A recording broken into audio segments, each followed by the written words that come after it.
Good evening, everyone. Can you hear me pretty well?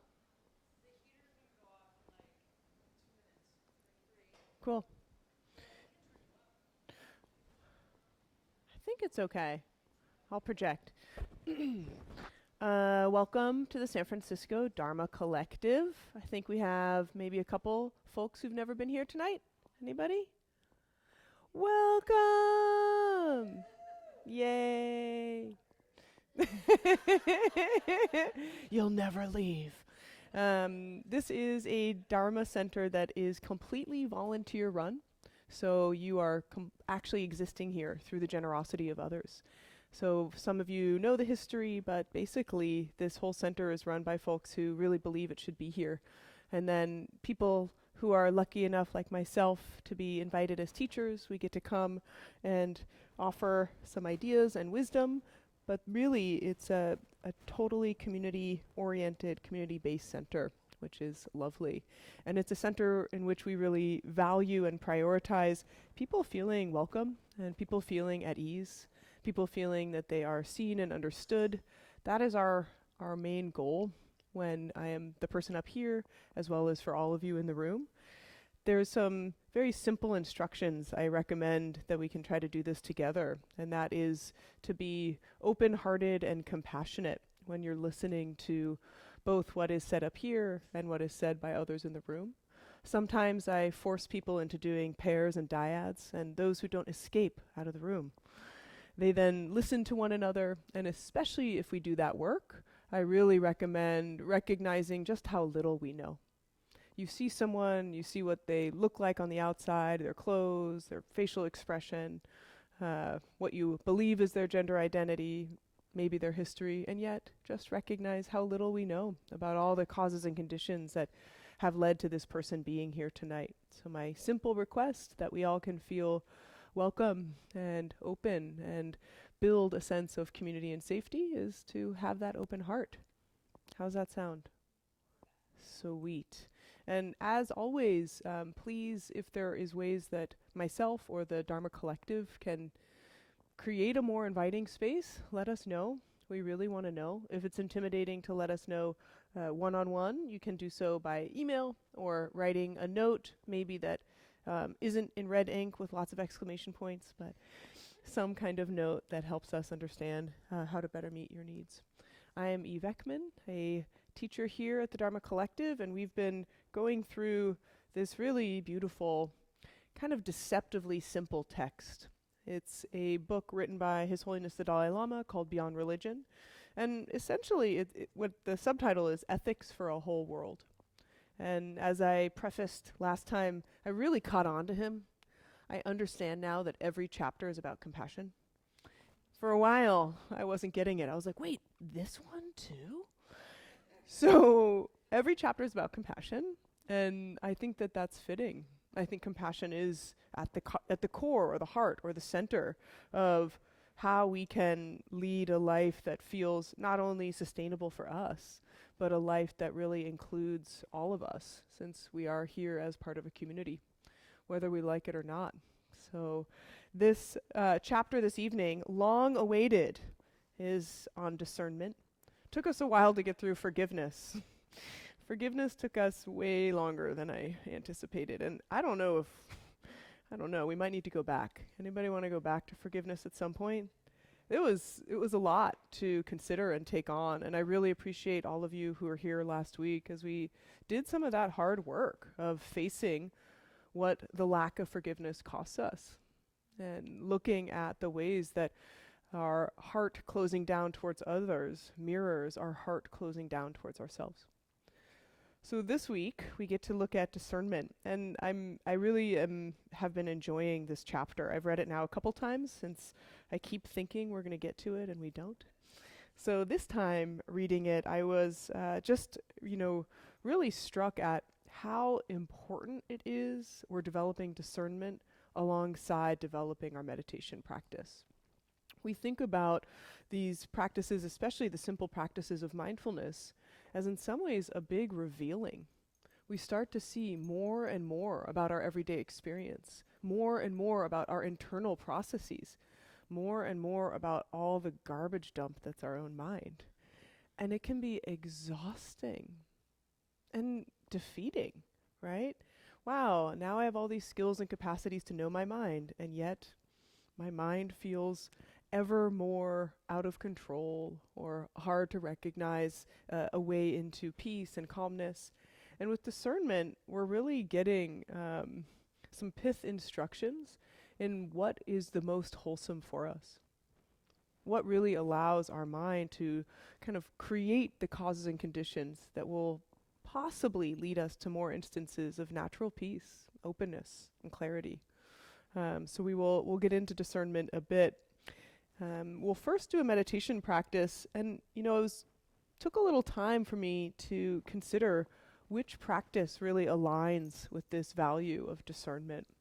And I do think that when we're looking at discernment, one key feature of it is looking at the added layer of judgment we place on experience, and being able to really recognize that. To discernment, in a very simple definition, could be to see reality as it is, without our projections, without our cravings and aversions, really to see reality as it is. And one of the most simple, basic practices of that is doing a mindfulness of phenomena. Also happens to be like my all-time favorite practice, so that doesn't hurt. But in this practice, we really visit our sense portals, meaning we really investigate what is it like to feel sensation in the body. What is it like to notice what arises when we are seeing, what arises when we are smelling, what arises when we're hearing. That's actually the conceptual overlay. So we will for sure hear some traffic go back and forth. Nothing like the summer months. That's a really good time to do mindfulness of sound practice, because we get the booming summer hits going by in the cars, but we will get some kind of sound. And can we place our mind to rest in sound outside of conceptual overlay? Can we just hear sound as sound? So that's part of our practice this evening, is investigating our sense portals without that overlay, without that extra level of judgment, without that's the sound I like or don't like, just as sound itself. One of the great benefits of this practice is not only does it help us kind of see how quickly our mind comes to judgment, it's a great practice of attention training, of shamatha. And as I was mentioning last week, shamatha and this simple practice of attention is our most valuable asset for every practice. Developing stable attention, it's really, if there is like a pyramid of like a important level, like a food pyramid, we want the most level of shamatha, the most level of developing our attention, our stability, our clarity. From there, all our other practices can arise. So with this, we're also developing shamatha. We're also noticing and placing our mind in one place over and over and over. So enough with the preamble. Please find, you're welcome to, of course, sit in the front if you want to grab a cushion. You're also welcome to lay down for this practice. It's one that can do quite well laying down.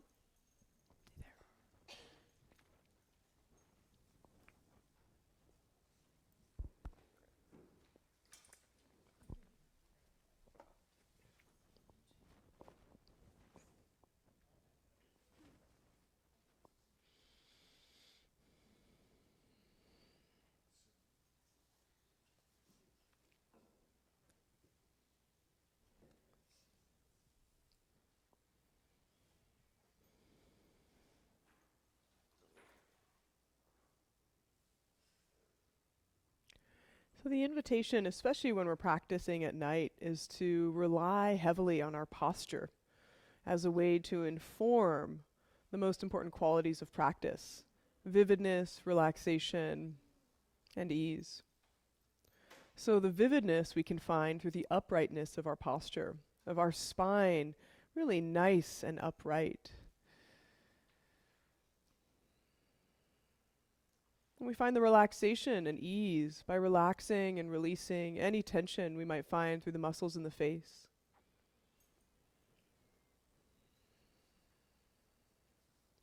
And we want to find ease, meaning a posture that we can hold without too much effort, without needing to shift around. The stillness of our body can really inform the stillness of our mind.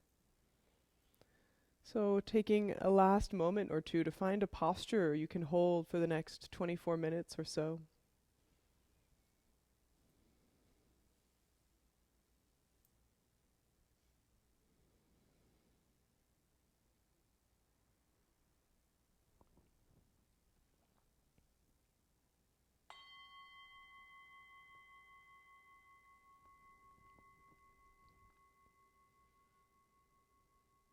Let's begin by gifting ourselves 3 slow breaths.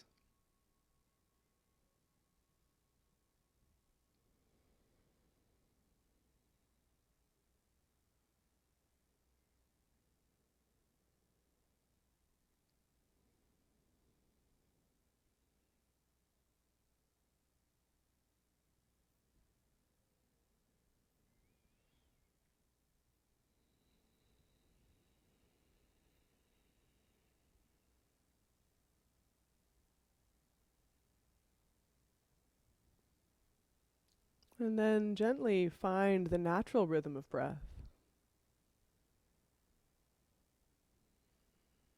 Bringing your attention to the inhale and the exhale in a sustained and easeful way.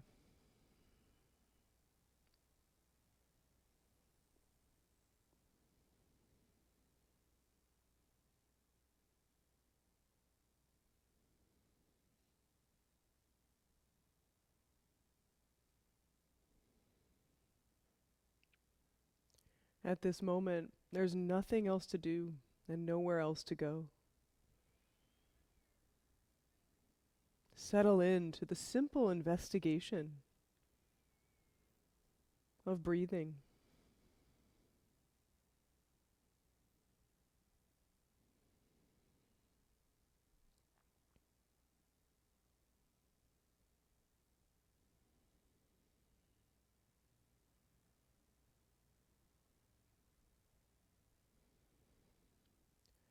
And take a moment to notice what's already here. What may already be grabbing and taking our attention away. Notice gently what's the quality of the mind. Does it feel jumpy and active? Lethargic and dull? Is there emotional residue from earlier in the day or evening?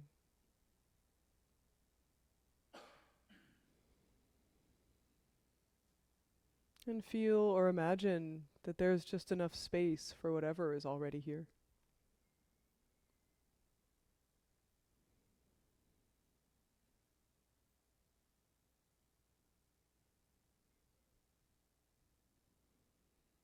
Notice what's already here in the body. Are there aches? Is there tenderness? Is there digesting? Is there at the subtle body level energy, fluidity? Or maybe things feel disconnected, agitated. Just notice, welcome and invite whatever is here.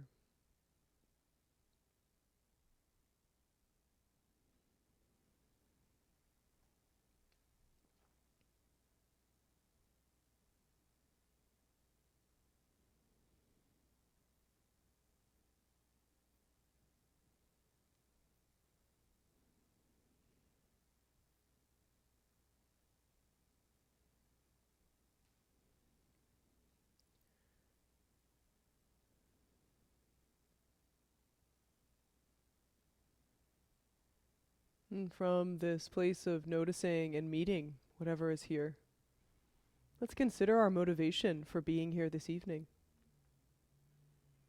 The motivation for being here this evening may reflect our greater life goals, aspirations, or may reflect the more simple needs of needing connection tonight.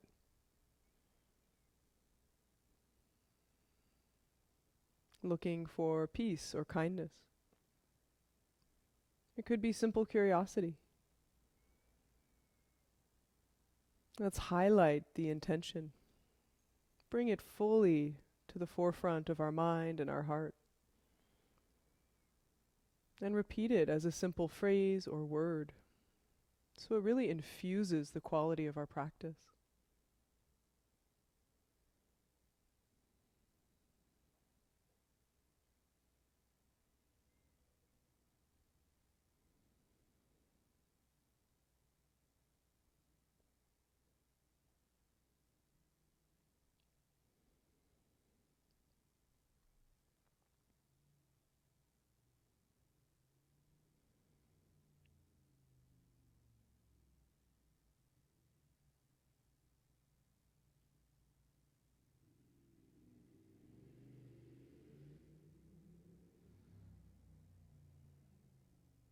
And releasing the intention, return for a couple more moments to noticing the breath and the body.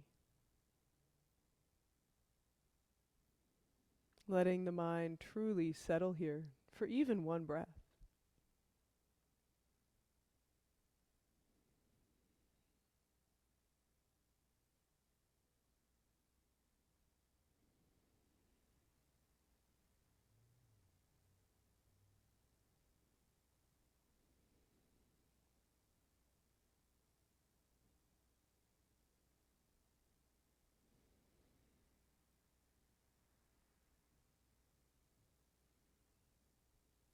Noticing the breath as it enters, noticing the breath as it leaves.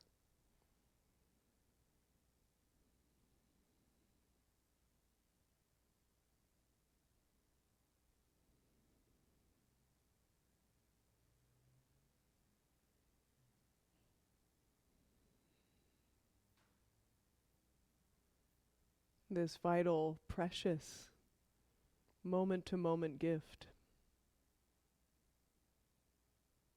Just finding a tiny bit of reverence and gratitude and appreciation to help us focus on this simple act of breath awareness.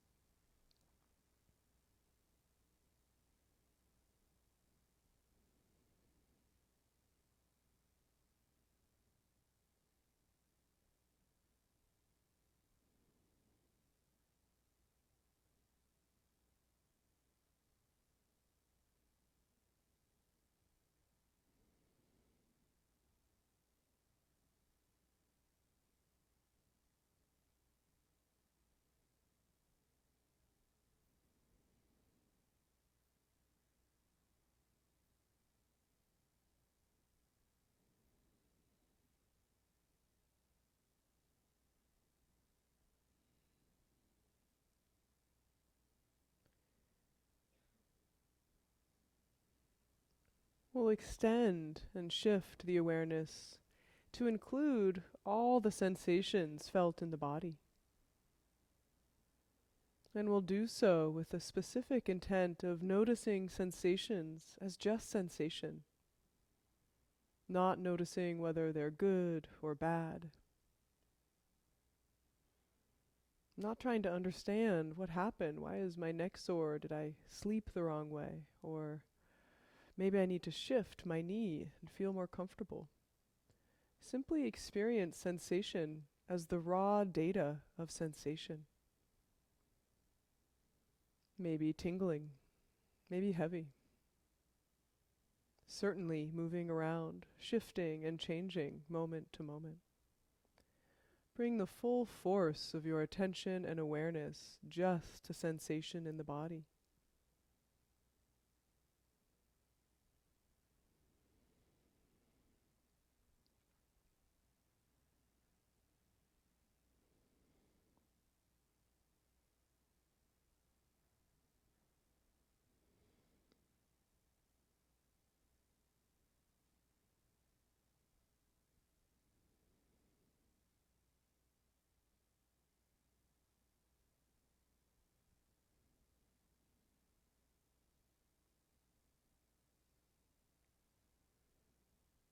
Maybe you're lucky enough to notice an itch. You can investigate the very beginning of the itch, what it actually feels like on the skin, inside and out, how long it lasts.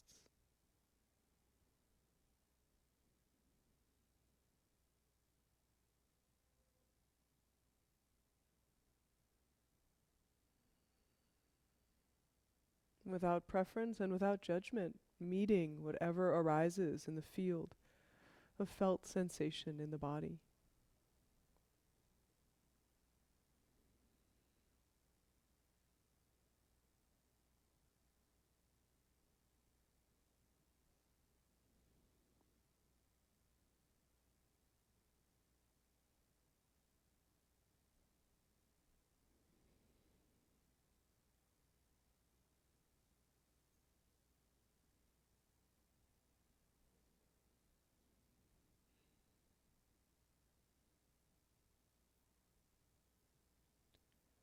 Imagine the freshness you would feel if this was the first time you were embodied. Bring that level of curiosity without any prior idea, concept, or judgment, just noticing closely.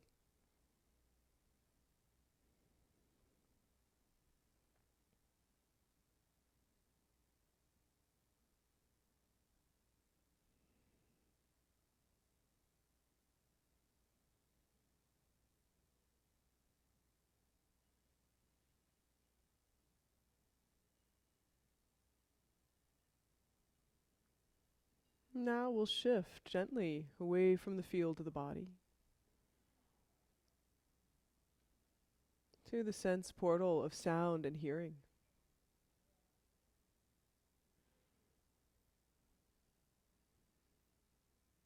Noticing sound just as sound, without preference and without judgment, without wondering where it's coming from or why. Just notice the quality, the rattling, or the humming. Receiving each sound equally. Again, as though this were the first time hearing. That kind of freshness and curiosity.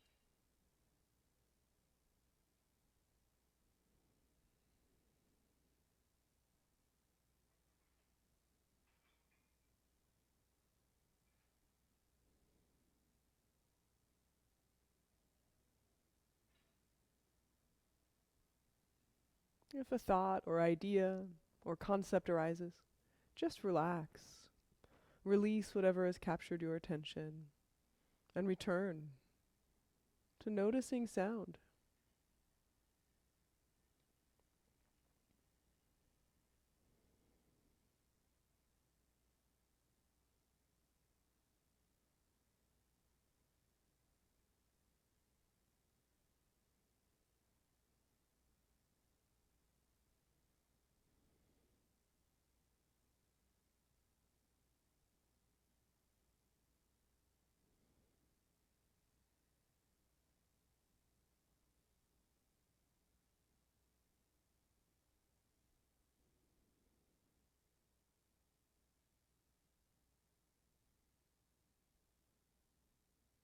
Keep returning and returning.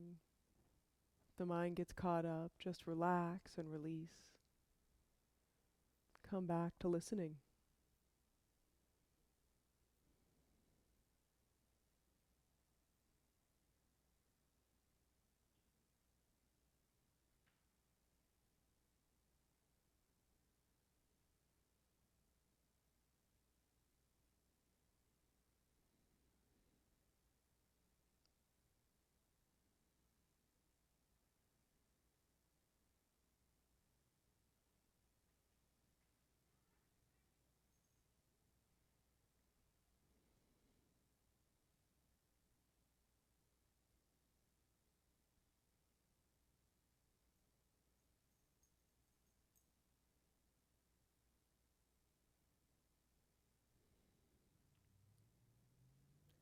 You may notice how quickly concept or label, judgment or preference arises. And release them as soon as you find them, following just the sense experience of sound.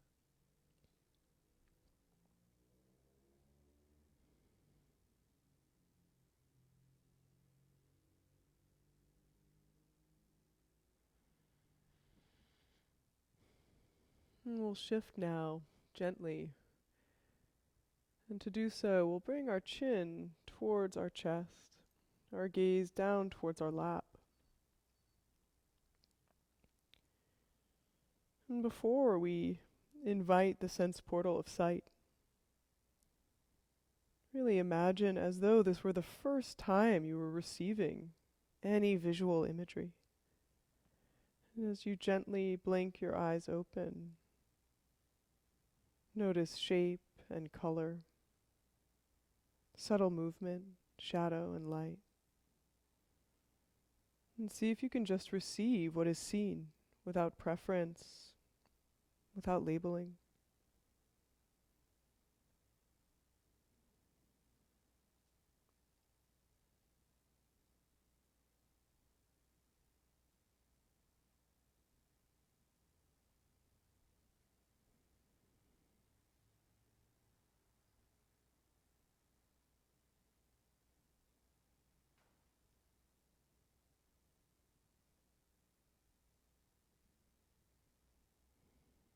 Keep refreshing your interest in sight and what is seen.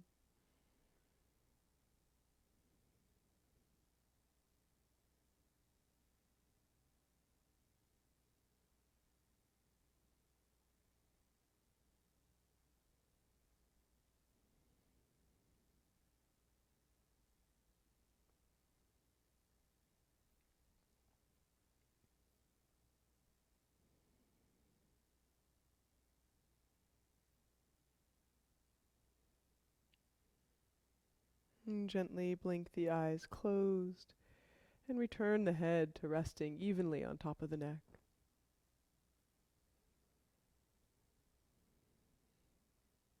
Now we turn towards the greatest sense portal, that of the mind, in which thoughts arise, sensations arise, sounds arise, images arise. And again, we wait and watch, experience and feel whatever arises without energizing it. If a thought arises about tomorrow, we simply let the thought dissipate on its own, not lending it any of our energy. Noticing the thought arise and fall just as the sounds arise and fall away. You could imagine as though you were leaning back in your mind.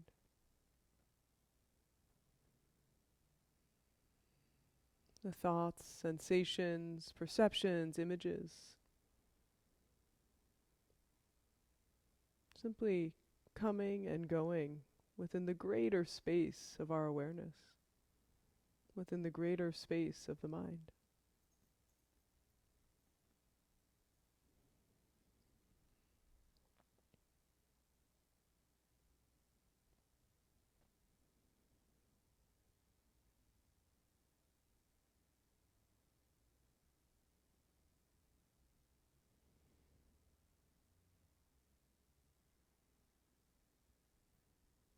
There may even be spaces between thoughts. See if you can rest in that space.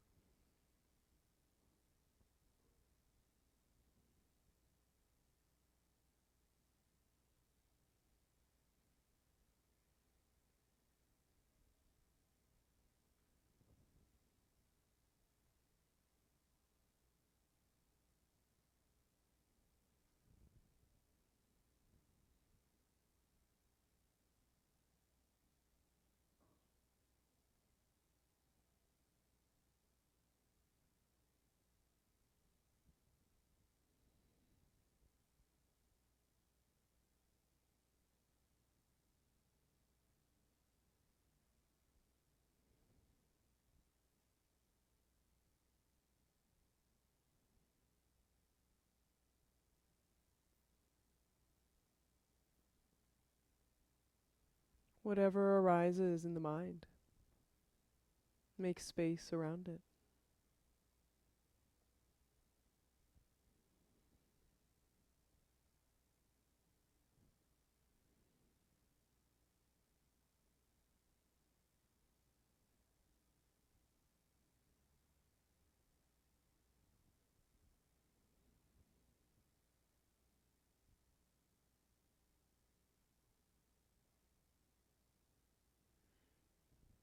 Feel, imagine that this space has the quality of goodness.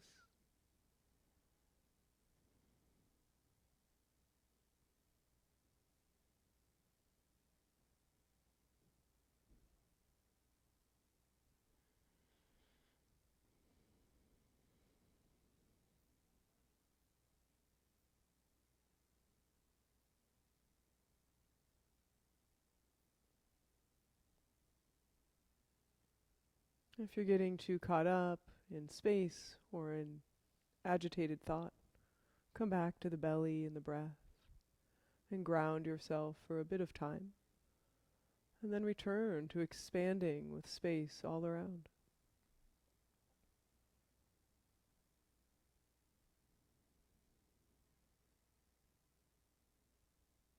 The space of the mind is not just between the eyes and within the head. It's all around us. And feel or imagine that expansiveness.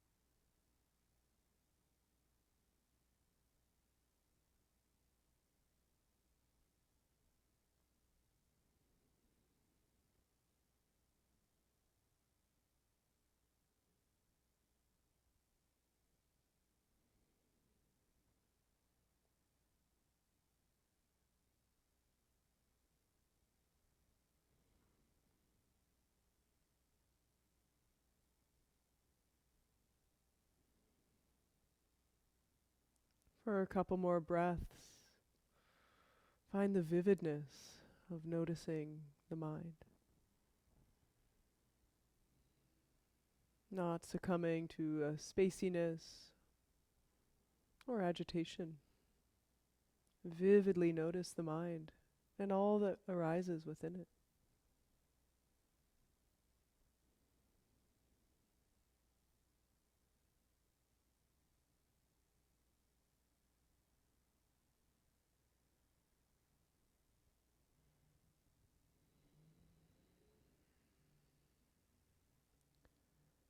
And gently find your way back to the breath, focusing and grounding in the belly. Feeling the weight of your body on the chair. And the solidity of simply breathing in this body.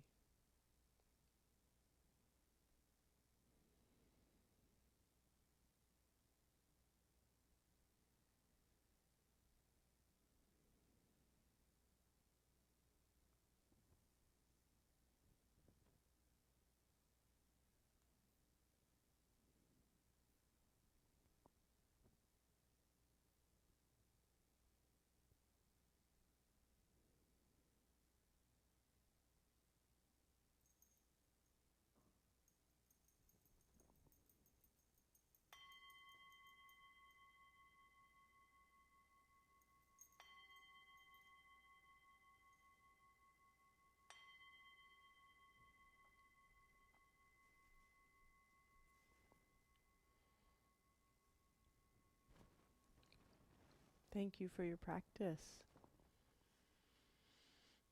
Welcome back from space or sleep. Questions, reflections, thoughts on that practice? Many of you have done this many times. Anything new? Yeah. Yeah, I know.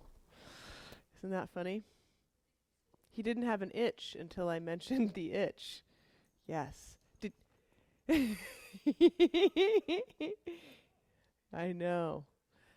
I actually on longer retreats have found I really actually like itches because it's compared to everything else, which is exceptionally boring. Itch is kind of exciting. Like sneezing is too much, like outrageous. But like that itch, like you really get like the feeling of it, and yeah. Well, I hope that was interesting. Anyone else? Questions? Yes. Or thoughts?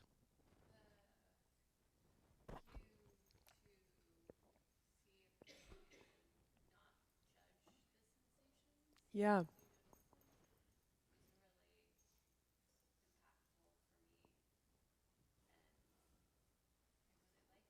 Hmm. Yeah. Yeah. Yeah. Yeah. Thanks. Yeah. Thanks for that report. Was it hard because it happened so quick, or hard because it's uh like almost painful to notice it, or both, or something else? Yeah. Right. Yes. Yes. Yeah. Yeah. And I've mentioned this before, but part of the reason like I have a job, generally speaking, is because the enormous amount of meditation research on how much it is of benefit for pain. That was the whole foundation of research, is just that insight of my pain is these sensations and my judgment upon it. And often our judgment upon it makes it so much harder to bear, so much harder to bear.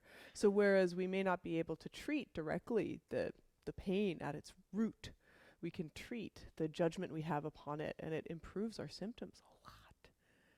Really hard to do. Yeah.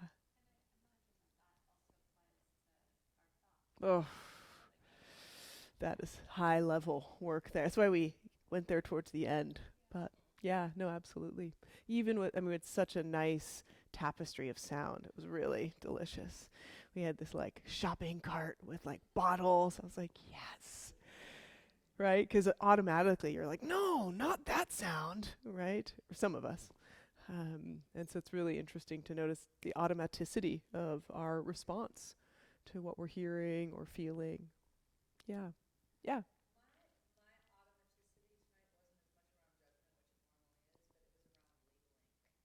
Yeah. Yeah. Yeah. Yes. It's interesting because Alan Wallace, who's the root teacher of mine and a lot of the practices I teach, he he likes labeling, but worries that people get stuck there and it becomes habit.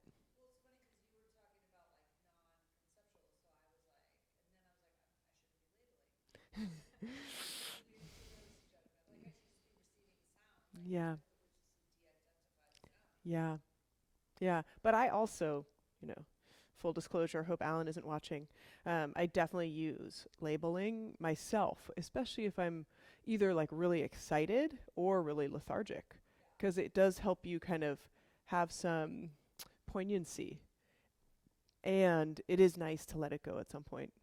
So, both. Yep. Yeah. How about the mind? Anybody? Oh, fine, please.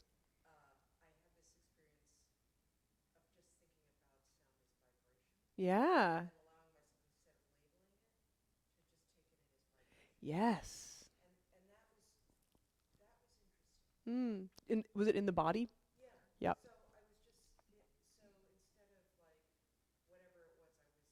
Mhm. Mm. Mhm. Yeah, I completely agree. And I think it is interesting that when we are noticing sound that's not conceptual, it's an embodied experience. Like we're like, it's not all happening right here, right?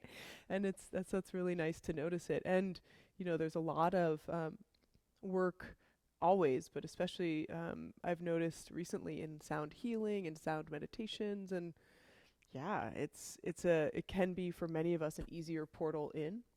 Again, I would say um, it has benefits, and trying to just work with what's there also has benefits. So, meaning using sound to meditate is wonderful, and meditating in silence is wonderful too. I won't. Hard to get I mean, yeah, many of us have actually practiced in East Asia. There's like not a real silent retreat there. It's like so loud, and that's awesome. It's your practice. Yeah, yeah, yes. It's not silent. Yeah, there's stuff you're very aware that we're in it here. Yeah.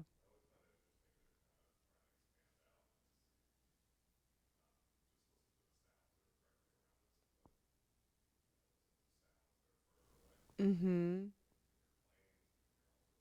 Yeah. Yeah. Yeah.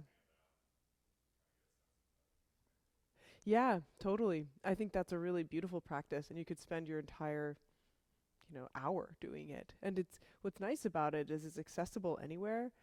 I have tried in an airport, and it's like a little too much because of all like the gate, da da da da. But you can use it anywhere, and that's a really nice tool to have access to.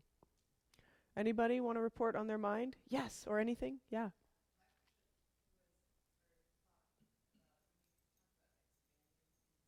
Mm.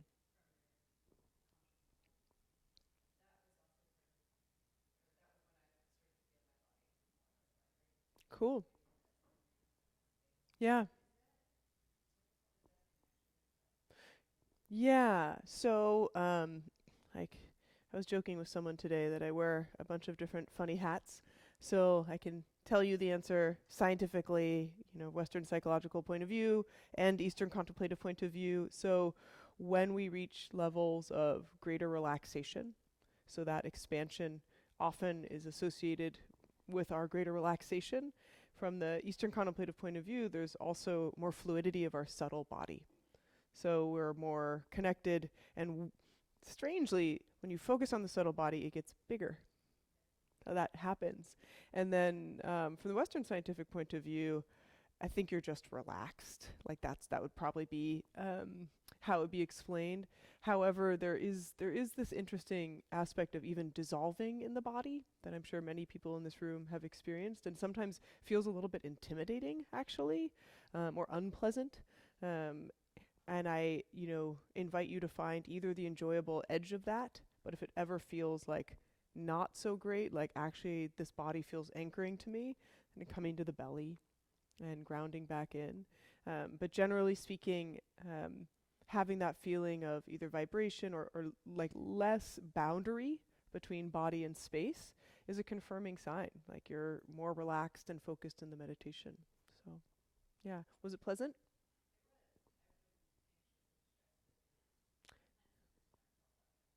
Ooh, awesome. Sweet.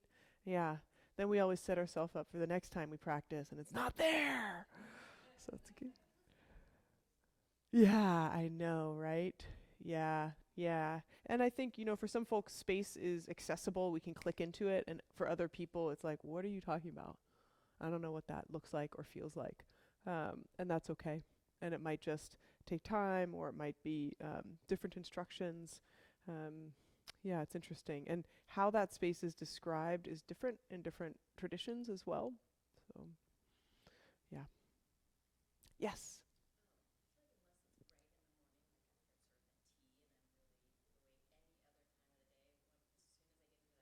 Yeah. Yep.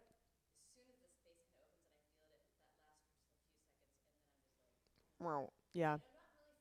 Yeah. Spacey. Yeah. Yeah.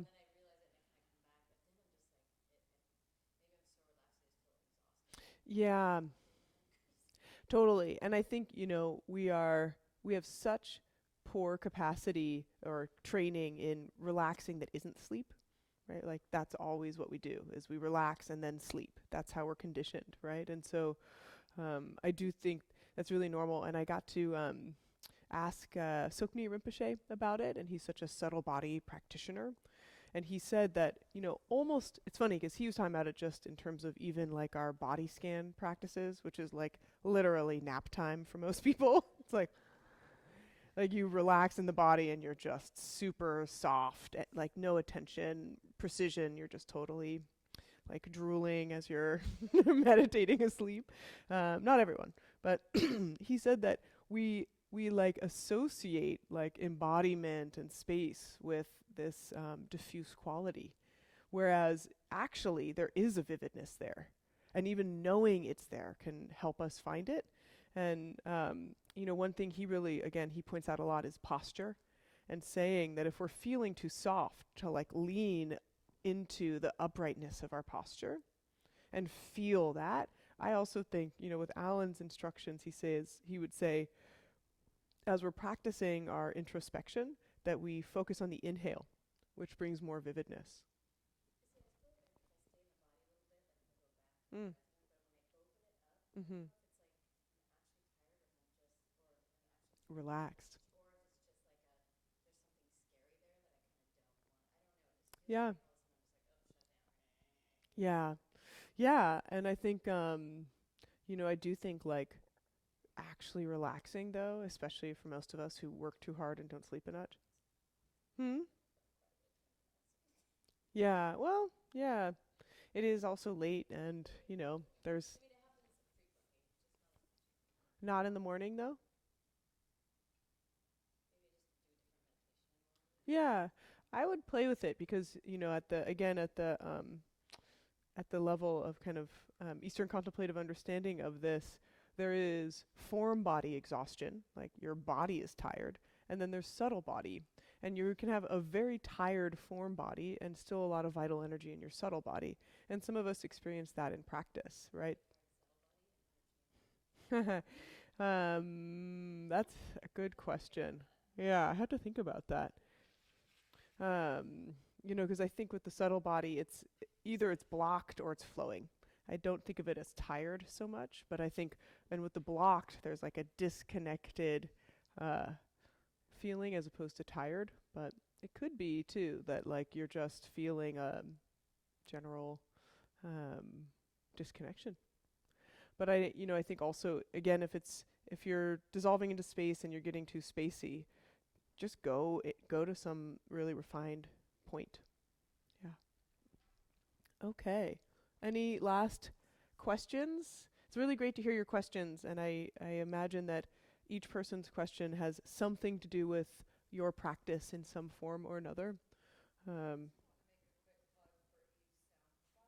oh, thanks. Please, sure. Yeah.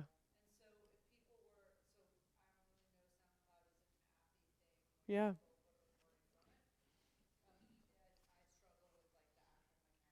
Yeah. It's true.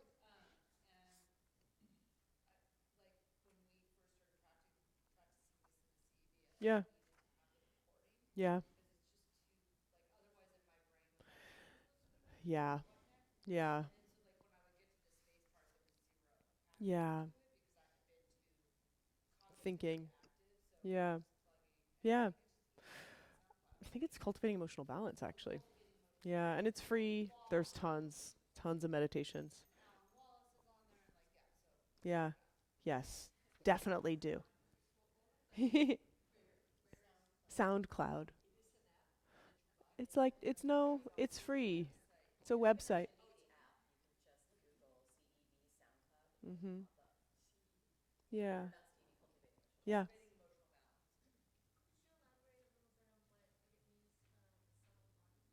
Yeah.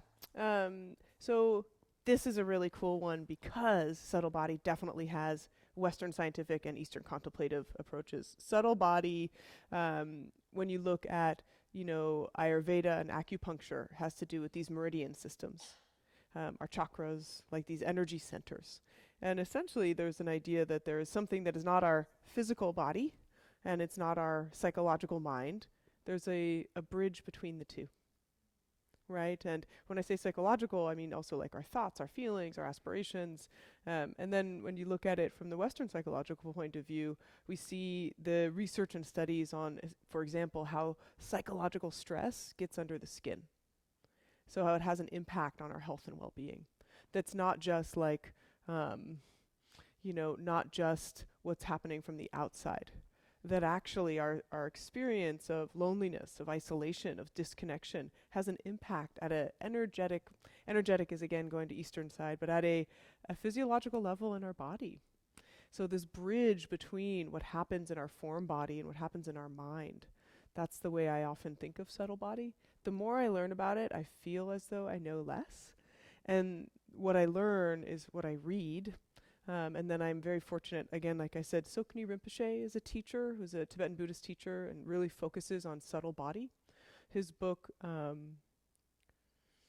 oh boy, I can see the cover, but I can't remember the name. Gosh, maybe we should do it next.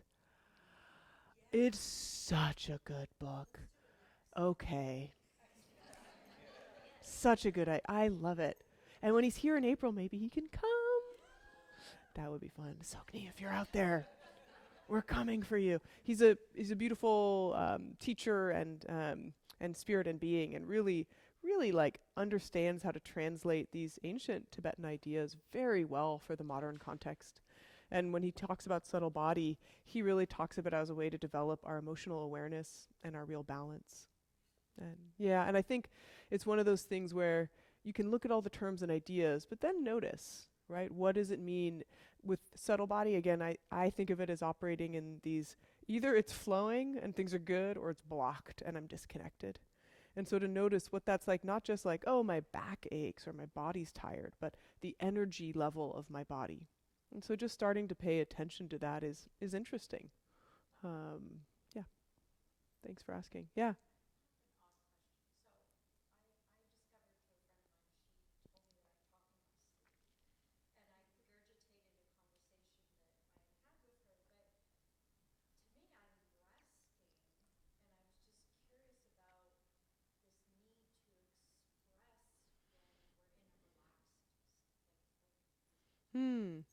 It's above my pay grade, but Evan Thompson is a really amazing philosopher of mind, and he's out of UBC, and he wrote a book called Dreaming, Thinking,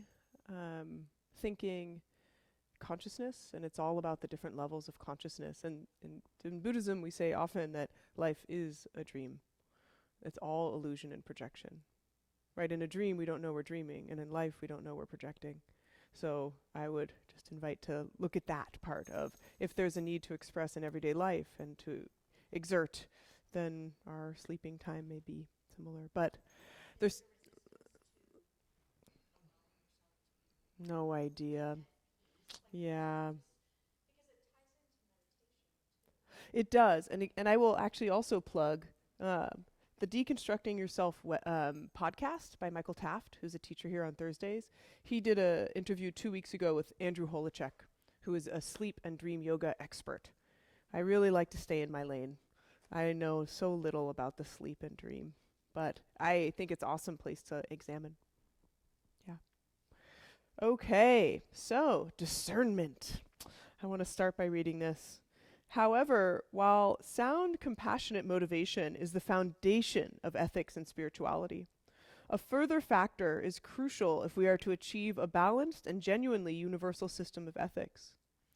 While intention is the first and most important factor in guaranteeing our behavior is ethical, we also need discernment to ensure that the choices we make are realistic and that our good intentions do not go to waste. So what he's saying essentially here is, our intention, which is something that, of course, on Wednesday nights and in general is a big part of Buddhist practice. Why are we practicing? What is the purpose? And it's often said that our intention is the most important part of our practice. Even if we spend 30 minutes mind wandering or sleeping, if we had a clear intention, that is effort and intention, it matters. It's fortifying our mind. It's turning ourselves towards that which is wholesome for us. But he's saying that our intention, really important, the most important factor. But we also need discernment. to ensure that the choices we make are realistic and that our good intentions don't go to waste. He goes on to say that the exercise of discernment enables us to relate to situations in a manner that it's in tune with reality and to translate our good intentions into good outcomes. So it's almost as though this discernment is helping us really manifest our good intentions. So if our good intentions are, I want to have peace of mind. It's a good intention. It's one I often rely on. How do I discern what will lead to that? What is most supportive? Is it staying up at night watching the news? Probably not, unless it's Last Week Tonight with John Oliver. It's kind of awesomely comforting. So, the discernment is like we may have a wonderful intention, but the way we actualize or manifest it might be kind of antithetical. So he brings up this idea that I really like here, that our discernment plays a crucial role in generating our own level of ethical awareness. Never even thought of that term. Ethical awareness. Like, what are the ethics that we actually hold dear? So, of course, we are making billions of small decisions every single day. Many of them have like micro-ethical considerations.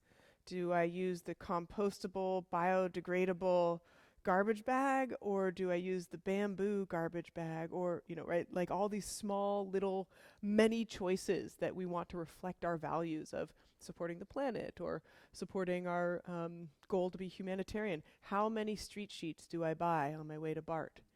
Right? Like I want to support those who are out there making an effort, and then where. And so this idea that our ethical awareness can kind of highlight the decisions that we're making. Because honestly, many of us are making these decisions somewhat on autopilot. We have an internalized sense of ethics, and we kind of think it's guiding us in the right direction, but we may or may not actually be paying that close attention.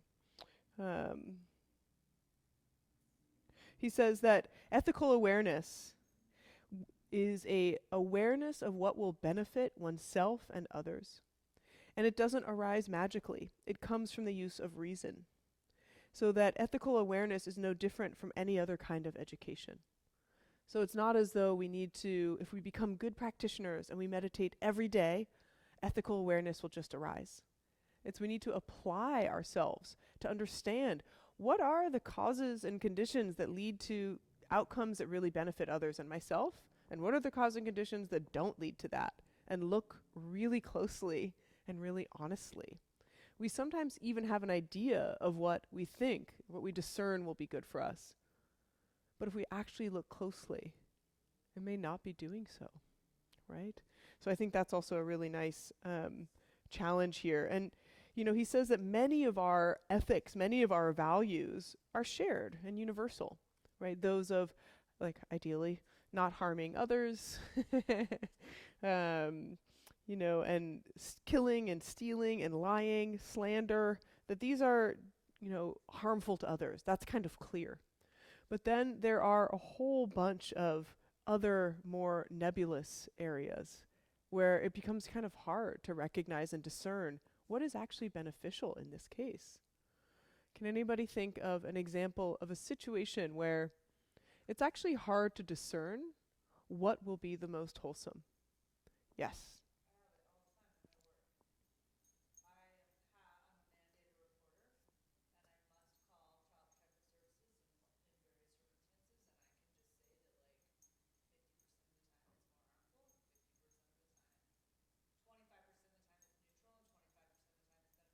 Yeah.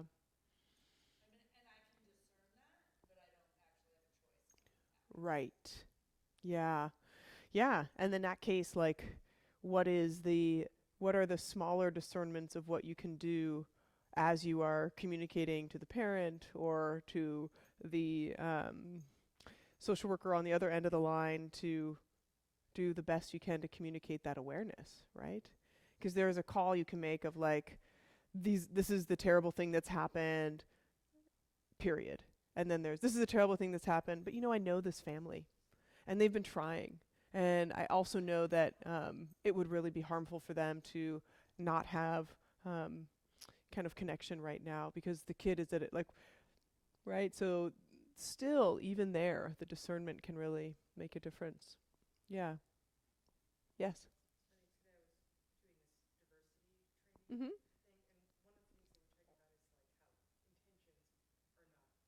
Yeah.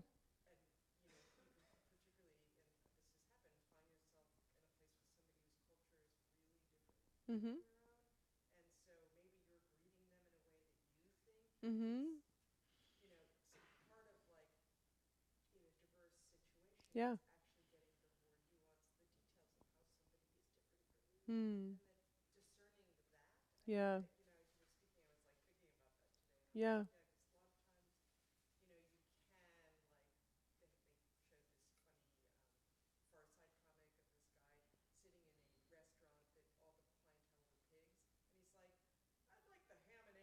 Mm. Right. Miss. Yes. Yeah. Yeah, and you're bringing in the real, like, the in some ways, like, wisdom side of discernment. And I was actually talking with a spiritual friend of mine. I was like, is there a difference between discernment and wisdom? And we had a very long conversation with no conclusion, right? And one of the features that the Dalai Lama talks about here is that discernment is infused with the awareness of interdependence and impermanence, right? And that is a kind of, if we apply the lens of interdependence and impermanence to everything, we are so much closer to seeing reality as it is, right? Instead of, we're so much closer to seeing reality as it is if we apply the lens of impermanence and interdependence, right? So let's say, for example, we feel unappreciated or misunderstood. Has that ever happened to anybody? Never happens, right? So that's like a very palpable feeling, right? We have it, it's strong, and we are definitely right? That's happening to us. And then we apply this discernment of looking at that experience of what's really going on here. And he actually, the Dalai Lama sets up a really sweet set of kind of inquiries or questions for ourselves in this case. And it is, am I emotional right now? That's the first one, which I love. So, right, I am unappreciated or whatever. Okay. Can I look discerningly? Am I still emotional right now? Am I still caught up in the real emotional grip of that feeling? Which may have, as all of the folks in this room who are interested in emotion know, that may have like a lifetime history worth of database information. So there might be a whole lot of, okay, am I in this emotion still? And then the second is, what are really the causes and conditions that are leading to this feeling? Okay, well, I sent my friend a text telling them how much I was caring about them in this difficult time of need, and they didn't write back to me. What are all the causes and conditions that are really involved in that? Well, they're actually in the hospital with their loved one. Okay, right? There's more there than my experience. Also, we've been kind of maybe not as close as we used to be. Yeah, there was a time in which we were regularly texting, but maybe that's not as familiar. So really getting in there and looking at all the causes and conditions. And then looking at what choices do I have right now? Which I love that, like I have some choices. I can hang out in my stew of unappreciated. Totally works for everybody, especially me. Or like, can I give myself like a break? Can I go hang out with my beloved cat? Or can I reach out to another friend? Or can I take some time to just focus on my breath or do some compassion? And then we can think of what are the likely outcomes of all of the choices that I have. So simple, but like really, like what are the likely outcomes if I choose any of these paths? And which one will be the most benefit? And all of us think that we're doing this. Like we shortcut our way through. I'm going to act in a way, this is definitely going to be the best thing for everyone. Right? But sometimes not. And sometimes like just, I think, again, as an emotion researcher and a teacher of emotion awareness, I am so glad that the first thing he wrote here is, am I still emotional? Like that really, it saves us so much work if we recognize that at this moment I may not be able or capable of making the discerning decision. I'm still emotional. Like, I almost feel like this could be a little decision tree. Am I still emotional? Yes. Okay. Forget about the rest of them. Figure out how to recover from your intensity of emotional experience. Yeah.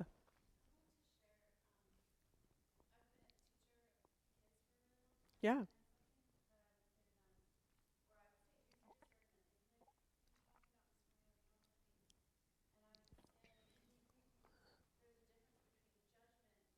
Yeah. Hmm. Beautiful. Yeah. Hmm. Yeah.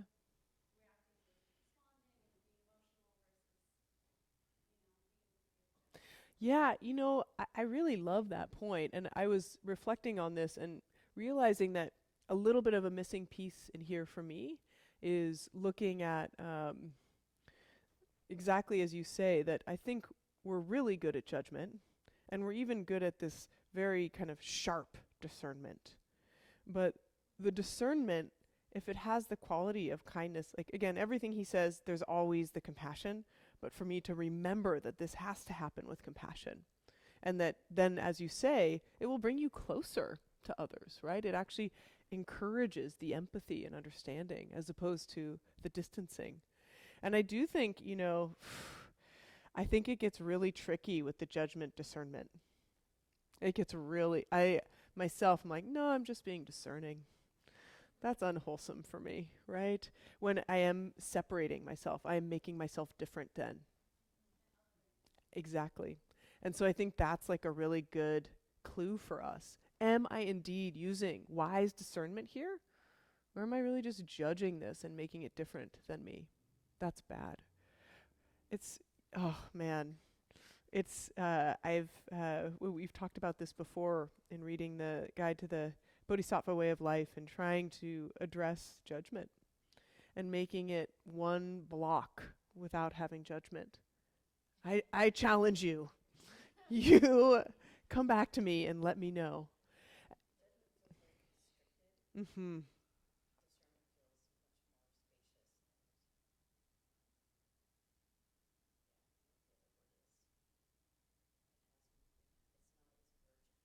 Yeah, yeah.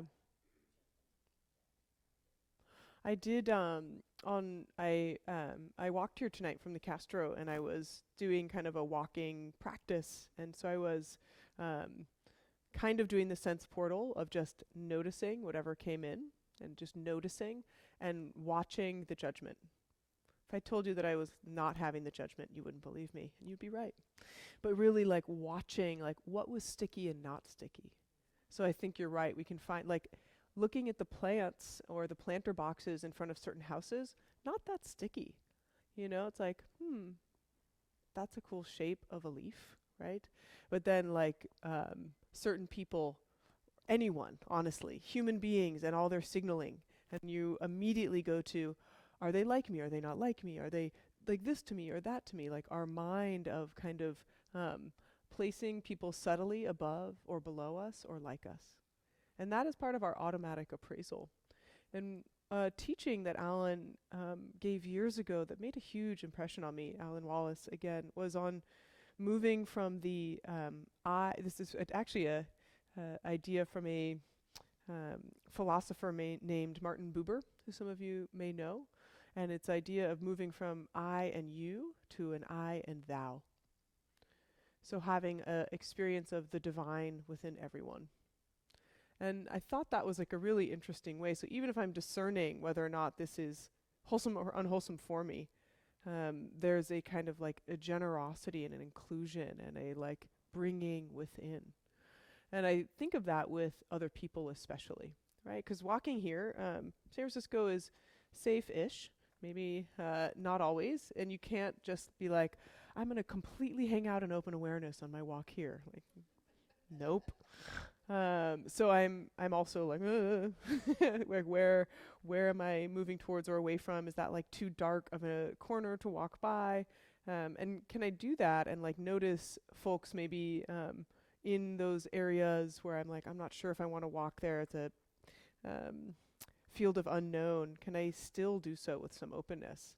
And I think there's still like and I do think like, unfortunately, especially the earliest ideas of how people understood Buddhism in the West is you're not supposed to have any preference or like any judgment, right? And that's unsafe and unwise. But how do we find the middle ground between this judgment of like, that is bad and different than me, and also not being able to keep ourselves safe because we're just open to everything equally? That's where discernment comes in, right? It's this like really skillful tool. Um, yeah, and let's see here. So, uh-huh.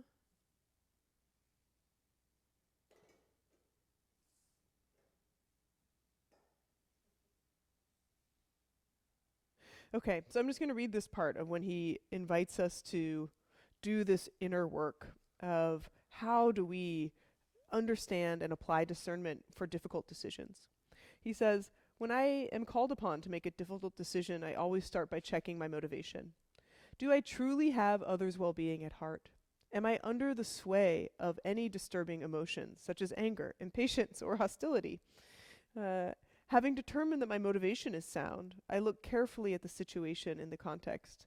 What are the underlying causes and conditions that have given rise to it? What choices do I have? What are their likely outcomes?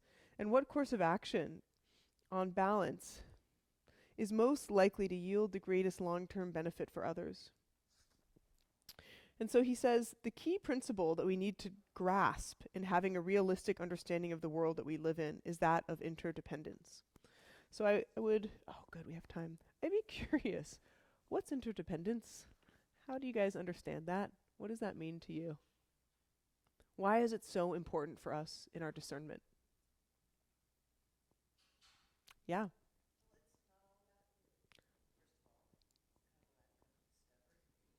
Absolutely. Yeah. Yeah. Yeah. Yeah. So there's you, and then it's not just you. There's others, and they also have their own reality and experience. Yeah. What else? Yeah. Oh, is it Lincoln? Yeah.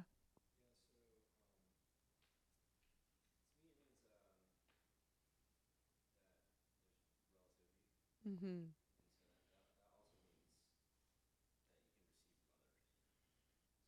Hmm. Yeah. Yeah.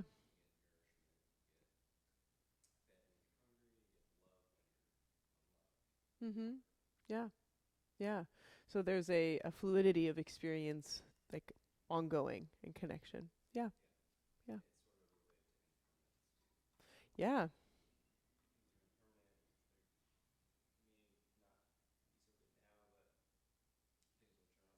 Yeah.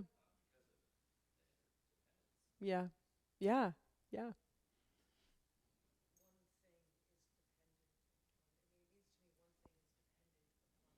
Yeah.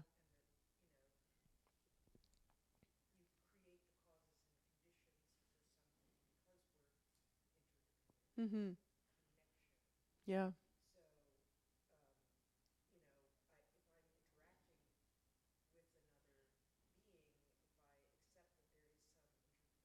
Mm-hmm. Mm-hmm. Mm-hmm.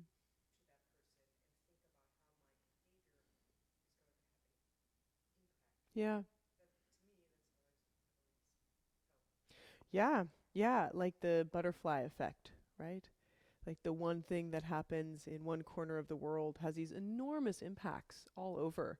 And it's interesting. I've had the opportunity to travel a bit in India and learn there that there's a greater bridge between contemplative practice and physics. So I go to a lot of conferences on meditation and mindfulness in the States, and like, there's not usually physicists there. No matter what in India, it's like always physicists. And so my limited understanding of physics, which is totally dazzling, it always amazes me, is interdependence is a really key feature there. And recognizing that things are completely connected and that we can't parse out our one experience as somehow singular.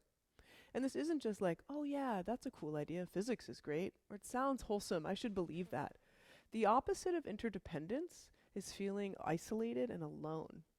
And it's totally not true. It's just not real, right? Not only do we share 99.9% of our like genetic composition with one another, like we're not alone. Everything that happens to us is impacting others at a subtle and sometimes not so subtle level. And recognizing that is also a huge responsibility. And what's interesting, like I read this chapter and then I was like, oh my God, he just totally presented karma in a secular way, right? This idea that all of our behaviors, all of our actions, big and small, all of our intentions have a consequence, have a response, and are indeed can be described as interdependent, you know? And so all of our behaviors, all of our actions, all of our motivations, all of our thought patterns, they absolutely lead to a certain kind of momentum in the world, whether we're aware of it or not.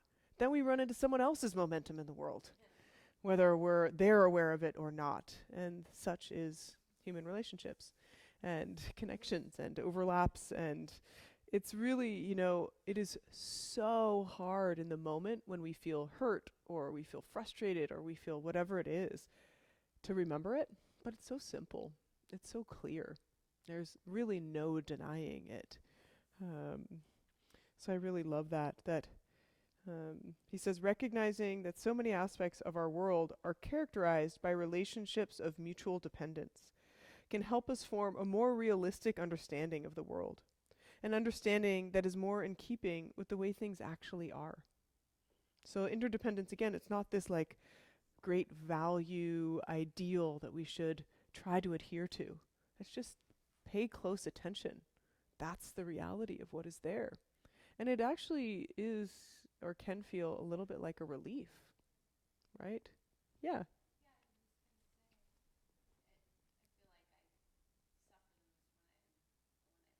Yeah.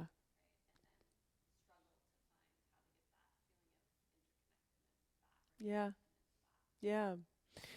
Yeah, it's interesting. I'll always blame capitalism, but I'm not quite sure why there's this strong feeling of like me, mine.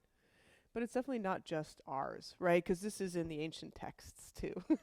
People struggled with their form of capitalist indoctrination, of like feeling as though we're this separate entity that can either be really great or really terrible.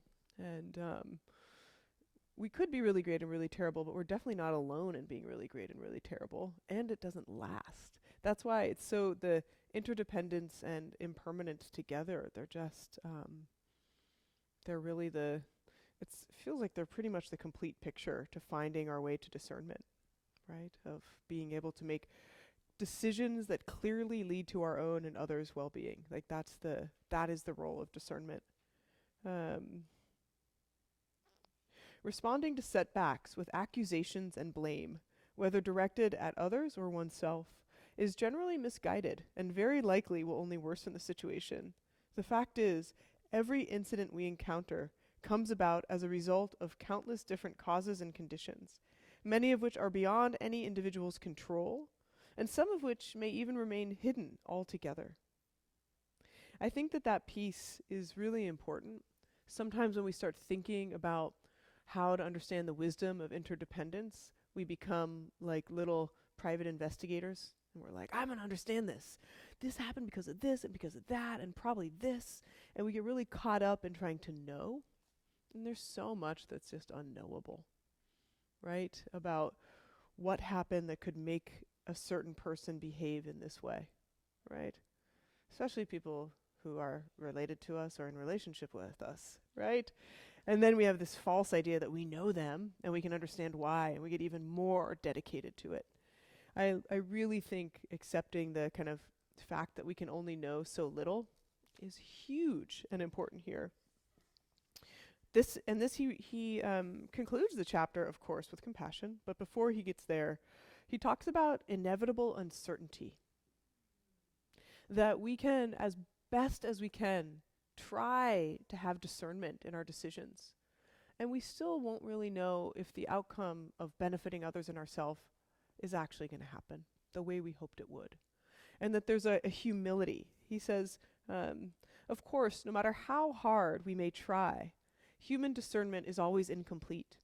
Unless we are clairvoyant or omniscient, like Buddha or like God, we will never see the entire picture and will never know all the causes that have given rise to any situation. Nor can we foresee all the consequences of our actions. There's always bound to be some element of uncertainty. It's important to acknowledge this, but it should not worry us. It should not make us despair the value of rational assessment. Instead, it should temper our actions with proper humility and caution. Sometimes admitting that we do not know an answer can be helpful in itself. If we do not know something, it's better to admit it openly than to feign certainty out of misplaced pride or vanity. Gosh, I wish that was the leading principle for our government.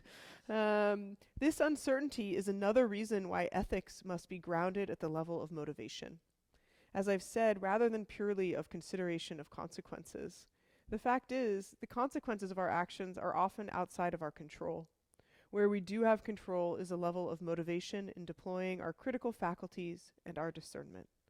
When we combine these two elements, we can ensure that we are doing our best, right? So our discernment and our intentions are enormously important. And once again, give up all hope of fruition. Detach from the outcome of how you think it should go, right? So that beautiful piece.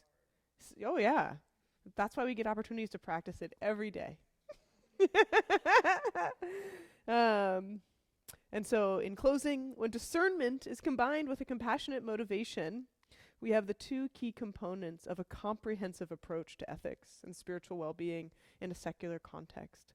Compassion, by reducing fear and distrust, creates a space in our hearts and minds that is calm and settled. This space makes it much easier for us to exercise discernment or intelligence. Similarly, the exercise of discernment can strengthen our conviction of the necessity and the benefits of compassion. The two, therefore, complement each other in a profound way. Mm-hmm. Yeah, similarly, the exercise of discernment can strengthen our conviction of the necessity and benefits of compassion. And so this idea, essentially that these are working truly in like a virtuous cycle with one another. That exercising our discernment is just, it's by no means always easy to consider rationally what truly is of the most benefit to myself and to others, but by practicing compassion, we might be able to see it more clearly. And that our discernment naturally facilitates the compassion to arise as well. There's just a sweetness there for it. Because the thing about discernment that I really love is it points us directly towards that which supports our practice over and over and over. If we're deciding what's wholesome for ourselves and others, we actually find ourselves naturally renouncing or renunciating that which is in the way of our freedom, right? So maybe we don't like all the precepts. We don't want to just give up all the fun things. But then we notice that actually after I've, been out all night and eating heavy and rich food, or God forbid, drinking very sugary alcohols, it's hard for me to meditate in the morning. And actually I feel terrible. And I was kind of a jerk to my roommate. And I didn't even exercise. And we're discerning what is wholesome and unwholesome? And it doesn't have to be someone from the outside telling us. It's just we're exercising that ethical awareness for ourselves, right? I just think it's really nice to let the practices naturally work on us so that we become more and more attuned, like the princess and the pea, to that which is kind of getting in the way, right? That which is just irritating and irking us because it's completely out of line. And our discernment is needed to figure out what is aligned with our practice and our motivations. So it works well in theory. And if we fall off and we, end up, our discernment turns to judgment, it turns to separateness, we always have a new chance, right? It's not a one-stop deal. This microphone's really bad for my hairdo. Sorry about that. Okay. Takes hours to get this. So I really, I always, whenever I'm reading, especially texts by such accomplished leaders, I want us to feel humble. This is our aspiration and ideal, and we should have these as aspiration and ideals. Will we succeed all the time? Absolutely not. That doesn't mean we shouldn't have at the horizon line that which we most admire. We shouldn't have at the horizon line, well, I'm not going to be very good at that, right? So it's this whole actually starts off very much with self-compassion. Yeah, I'm going to not succeed all the time. That's okay. So we're going to dedicate the merit of our time here together. For those of you unfamiliar with that idea, it's really creating almost like a prospective motivation of this idea that possibly some of our time here together, some of the factors that led us here tonight, and some of the connections that have occurred here may be of benefit. So we dedicate our time here together, the goodwill, the motivation, any learning, any opening, any feeling of peace or clarity. We dedicate that all towards our bigger vision and goal. And that is that all beings could truly know the sources of happiness and well-being. That all beings could feel free. That all beings could feel safe and protected. And that all of us, each and every one, could find freedom.